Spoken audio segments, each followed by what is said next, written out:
इस लेक्चर में हम बीकॉम 2021 क्वेश्चन नंबर 7 को डिस्कस करेंगे। अकाउंट रिसीवेबल का टॉपिक है।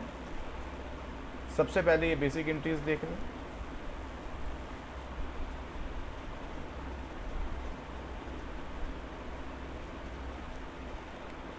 ये method of balance sheet approach है, इसको एक दफ़ा रीड कर लें। लेक्चर 1 के अंदर मैंने डिटेल में इन कॉन्सेप्ट और एंट्रीज़ को डिस्कस करा हुआ है। तो सबसे पहले लेक्चर 1 की वीडियो देखें, फिर इस क्वेश्चन को सॉल्व करें। ये आपके पास question, the following selected transaction related to the MS Salman corporation during the year 2005। Account receivable beginning balance है और allowance for bad debts beginning balance है। सबसे पहले ये बात ध्यान में रख लें कि जो अलाउंस फॉर बैड डेट्स का बैलेंस है, अगर उसकी नेचर डिस्कस नहीं है तो उसकी नेचर हमेशा क्रेडिट होती है और अकाउंट रिसीवेबल की नेचर हमेशा डेबिट होगी। ये हमने खुद से मेंशन कर दिया।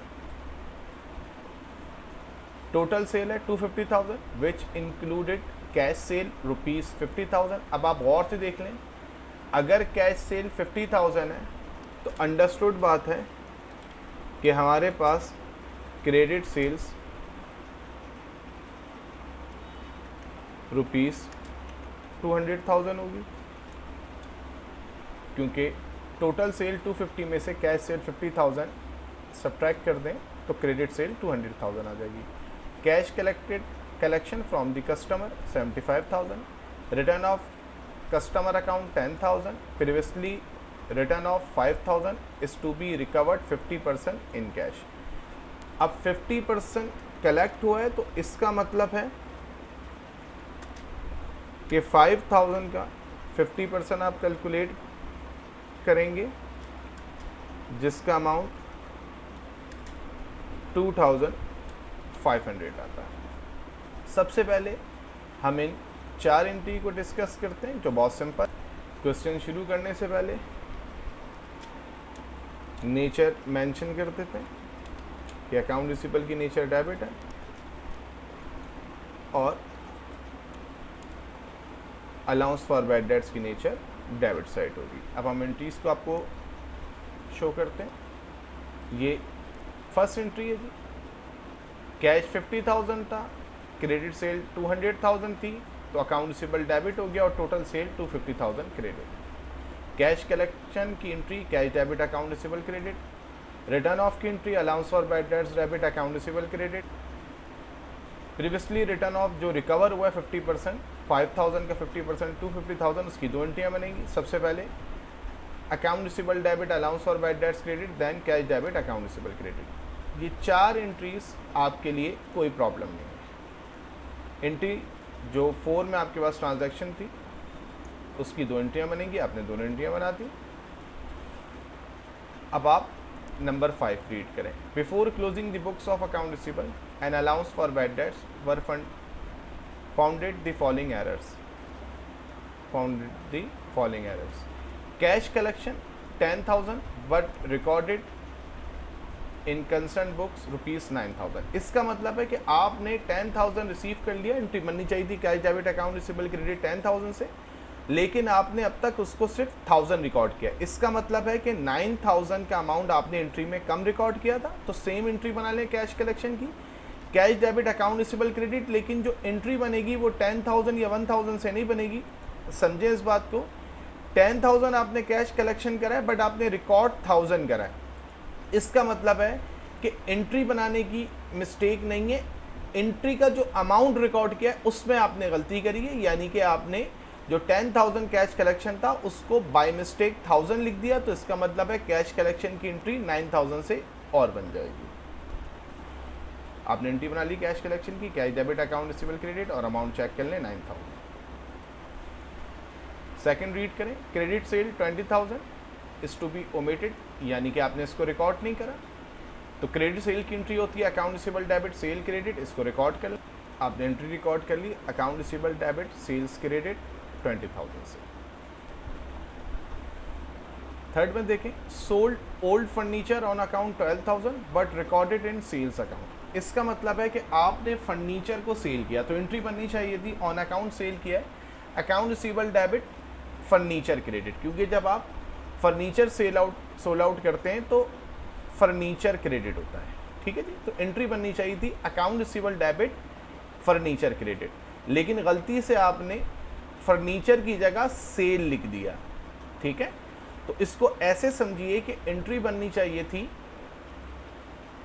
Account receivable debit furniture credit, हमने गलती से एंट्री बना ली account receivable debit sales credit, तो सेल्स जो हमने बाय मिस्टेक क्रेडिट की है उसको डेबिट कर दें और जो फर्नीचर रिकॉर्ड नहीं करा उसको रिकॉर्ड कर लें।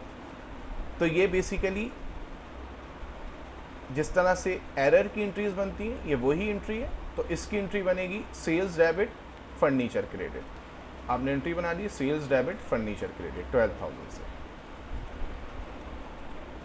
Credit sales 5,000 to mister Kamran, entry बननी चाहिए थी account receivable debit sales credit, account receivable में मिस्टर कामरान का नाम आता, बट आपने रिकॉर्ड कर लिया करीम के नाम से, यानी कि आपने एंट्री बना ली अकाउंट रिसीवेबल मिस्टर करीम डेबिट और सेल्स क्रेडिट, जबकि नाम किसका आना चाहिए था मिस्टर कामरान। तो इसका मतलब है कि आप जो एंट्री बनाएंगे ये भी एरर बेस्ड एंट्री है। तो एंट्री बनाएंगे account receivable mister Kamran debit और अकाउंट रिसीवेबल मिस्टर करीम क्रेडिट, आपने एंट्री बना ली। ये 4 एंट्री है अकाउंट रिसीवेबल के इस क्वेश्चन में थोड़ी सी डिफ़िकल्ट थी, डिफ़िकल्ट इस सेंस में कि प्रीवियस क्वेश्चन में इस तरह की एंट्रीज आपको जनरली नज़र नहीं आती, तो इसलिए इस क्वेश्चन में सिर्फ जो डिफ़िकल्टी थी वो ये जो 4 एंट्री आपको रेड कलर से नज़र आ रही हैं यही हैं, इनको अच्छे से समझ लीजिए। अब हम क्वेश्चन की रिक्वायरमेंट से पहले जो लास्ट वर्डिंग है उसको रीड करते हैं। The company policy for estimating bad debts 10% of year end account receivable balance, यानी कि सबसे पहले हमने अकाउंट रिसीवेबल का एंडिंग बैलेंस फाइंड आउट करना है।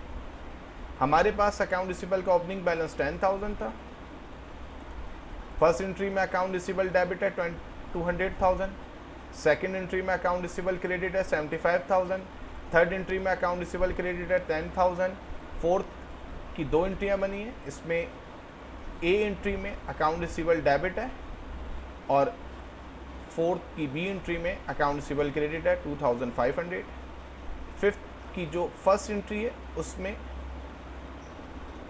अकाउंट रिसीवेबल क्रेडिट है 9,000 से, बी एंट्री में अकाउंट रिसीवेबल डेबिट है 20,000 से, सी एंट्री में अकाउंट रिसीवेबल है नहीं और डी एंट्री में दोनों जगह अकाउंट रिसीवेबल मौजूद हैं 5,000 5,000। ये हमारे सामने अकाउंट रिसीवेबल का टी अकाउंट बना हुआ है, जो अकाउंट रिसीवेबल का या किसी भी अकाउंट का लेजर बनाने का तरीका है। आपने तमाम डेबिट टाइटल के अमाउंट अकाउंट रिसीवेबल के जो डेबिट अमाउंट थे अकाउंट रिसीवेबल के एंट्रीज से और बैलेंस से आपने उनको डेबिट में लिख दिया, और जो क्रेडिट साइड वाले अकाउंट रिसीवेबल के अमाउंट थे उनको क्रेडिट साइड पर लिख दिया। लेफ़्ट साइड टोटल करेंगे, डेबिट साइड टोटल करेंगे तो हमारे पास अमाउंट आ रहा है 327,500, क्रेडिट साइड टोटल करेंगे 101,500, तो दोनों साइड में जो डिफरेंस है वो 226,000 हमारे पास क्रेडिट साइड पे, हमने उसको मेंशन कर दिया। अब इसमें एक बात समझने वाली है, उसको समझिए। जो फिफ्थ की डी या फोर्थ एंट्री है उसमें अगर आप देखें तो दोनों जगह अकाउंट रिसीवेबल मौजूद है कंपनी के, सिर्फ कस्टमर के नाम चेंज है, ठीक है जी, सिर्फ कस्टमर के नाम चेंज है। तो ये भी जो अकाउंट रिसीवेबल है मिस्टर कामरान, ये भी कंपनी का अकाउंट रिसीवेबल है, और जो क्रेडिट में अकाउंट रिसीवेबल है मिस्टर करीम का, ये भी कंपनी का अकाउंट रिसीवेबल है। क्योंकि ये दोनों अकाउंट रिसीवेबल कंपनी के हैं इसलिए इसको टी अकाउंट में मेंशन करना लाजमी नहीं। तो अगर हम टी अकाउंट में 5,000 मेंशन करें तो भी हमारे पास एंडिंग बैलेंस 226,000 आएगा, और अगर हम उस फिफ्थ एंट्री की जो फोर्थ एंट्री है उसके जो दोनों अकाउंट रिसीवेबल है, अगर हम उसको टी अकाउंट में मेंशन ना करें तो भी हमारा एंडिंग बैलेंस 226,000 ही आएगा, क्योंकि दोनों अकाउंट रिसीवेबल करीम और कामरान दोनों कंपनी के कस्टमर हैं, एक ही कंपनी के कस्टमर हैं। तो जो अकाउंट रिसीवेबल पे, कंपनी के अकाउंट रिसीवेबल पे फ़र्क आएगा वो सब्सिडियरी लेजर में तो फ़र्क आएगा अकाउंट रिसीवेबल के, लेकिन टोटल अकाउंट रिसीवेबल में फ़र्क नहीं आएगा। इसलिए टी अकाउंट में हम उस एंट्री का इम्पैक्ट नहीं लिखेंगे। लेकिन अगर आप बाय मिस्टेक लिख भी दें तो आप ये देख लें बैलेंस में कोई फ़र्क नहीं आएगा। लेकिन मैं फिर रिपीट कर दूं, इसको हमें यहाँ पर नहीं लिखना चाहिए, ये यहाँ पर नहीं आना चाहिए। तो और से देख लें, ये यहाँ पर नहीं आना चाहिए।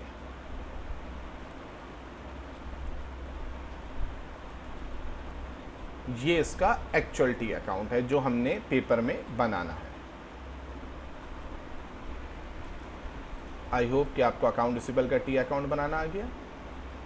मैंने टी अकाउंट के अंदर आप देख लें एंट्री के नंबर और उन अकाउंट रिसीवेबल के रिस्पेक्टिव टाइटल ऑफ अकाउंट को भी मेंशन करा ताकि आपको टी अकाउंट बनाते हुए प्रॉब्लम ना हो। ये जो 200,000 है ये एंट्री नंबर 1 से, एंट्री नंबर 4A से 2,500 है। एंट्री नंबर 5 की जो सेकंड बी वाली एंट्री है उससे 20,000 अकाउंट रिसीवेबल डेबिट है। एंट्री नंबर 2 में 75,000 क्रेडिट है अकाउंट रिसीवेबल। एंट्री नंबर 3 में 10,000 क्रेडिट है अकाउंट रिसीवेबल। एंट्री नंबर 4 की जो बी है उसमें अकाउंट रिसीवेबल क्रेडिट है 2,500 और एंट्री नंबर 5 की जो फर्स्ट एंट्री है उसमें अकाउंट रिसीवेबल क्रेडिट है 9,000 से। अब हम जब दोबारा रीड करते हैं इस लास्ट पैरा को रिक्वायर्ड से पहले, the company policy for estimating bad debts 10% of year end account receivable balance, यानी कि जो हमने अकाउंट रिसीवेबल का एंड बैलेंस फाइंड आउट किया है उसका 10% allowance for bad debts end है। ये हमने उसकी वर्किंग शो कर दी कि allowance for bad debts end is equal to rate of bad debts multiply by account receivable end 10% 226,000 account receivable का एंड बैलेंस है।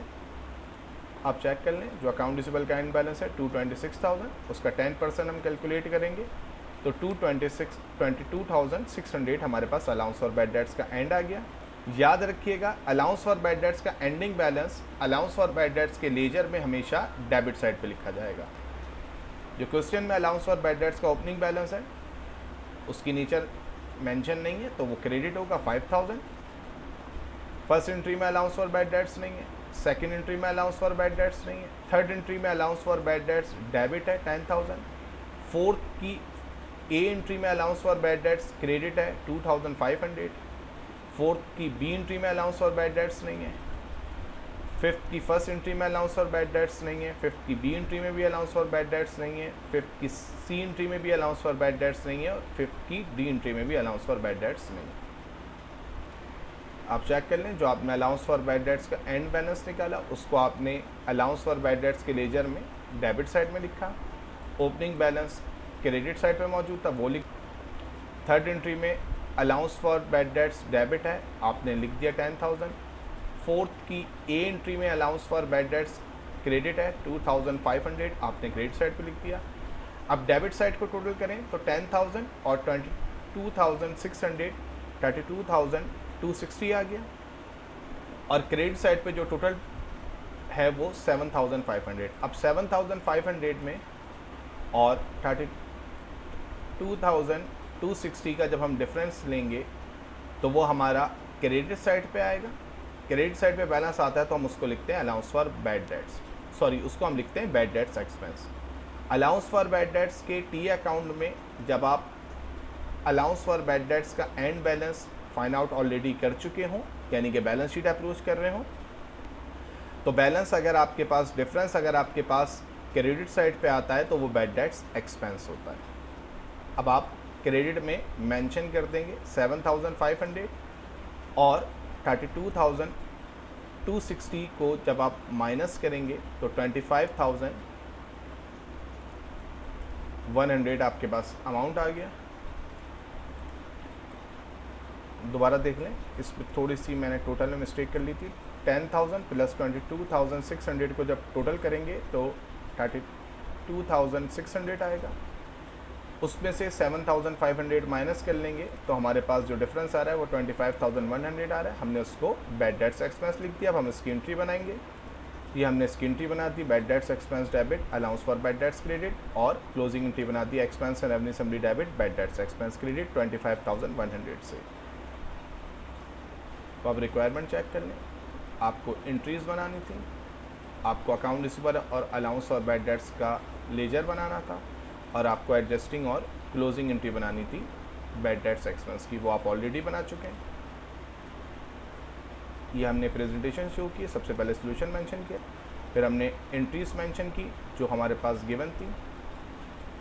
आप नोट करें, मैंने यहाँ पर क्लोजिंग और एडजस्टिंग एंट्री साथ नहीं बनाई, पेपर में आप साथ बनाएंगे, लेकिन मैंने स्टेप वाइज एंट्री बनाई है कि कौन से स्टेप के बाद कौन सा काम करना है। यानी कि ये बेसिक एंट्रीज बनाकर आप अकाउंट रिसीवेबल का लेजर बनाएंगे, उसके बाद हमने अलाउंस फॉर बैड डेट्स का एंड बैलेंस निकाला, then allowance for bad debts के लेजर के थ्रू बैड डेट्स एक्सपेंस का अमाउंट कैलकुलेट किया, देन हमने बैड डेट्स एक्सपेंस की एडजस्टिंग और क्लोजिंग एंट्री बनाई। मैं एक दफ़ा फिर रिपीट कर दूं कि आप इन दोनों एंट्रीज़ को भी साथ बना सकते थे, लेकिन हमने स्टेप वाइज इन दो एंट्रीज़ को ब्रेक करके बनाया। आई होप कि ये लेक्चर आपके लिए काफ़ी यूज़फुल होगा। Best of luck.